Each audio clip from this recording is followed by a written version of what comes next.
Welcome. Thank you for lending an ear to the Voice of the Times for Friday, April 1, 2022.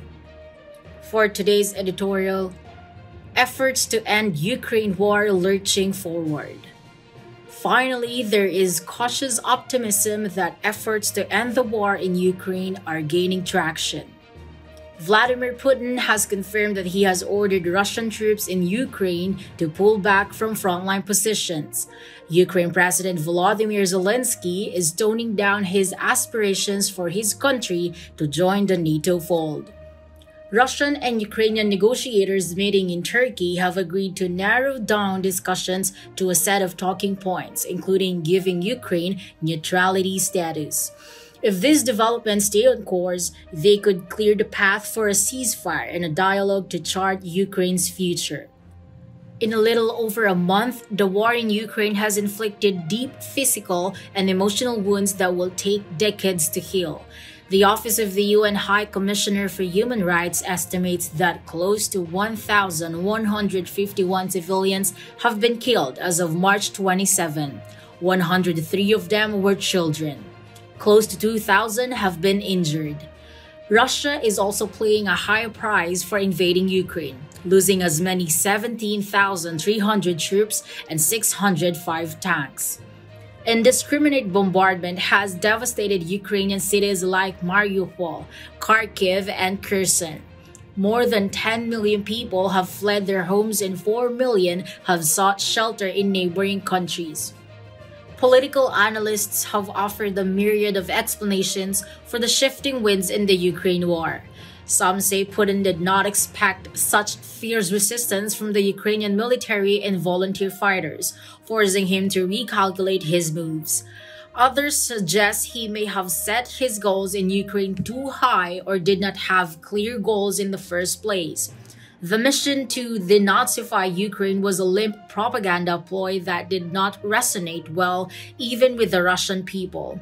Or the Russian strongman and his coterie of oligarchs may be feeling the sting of economic sanctions that he has begun to realize that attacking Ukraine was a serious misadventure and it was time to cop out. Zelensky too must feel it is time to tamp down his reliance on NATO to come to his country's rescue. The no-fly zone he so desperately sought was a pipe dream. NATO will never risk going to war over a country that is not a member of the security alliance. Zelensky must now realize that for Ukraine to emerge from the horror it is experiencing, he must learn to compromise. He says he is willing to meet with Putin to secure peace without delay. Security guarantees and neutrality, non-nuclear status of our state, we are ready to go for it, he declared. He might even agree to a deal on Donbas, Zelensky said, a region with a dominant ethnic Russian population which has been trying to break away from Kiev.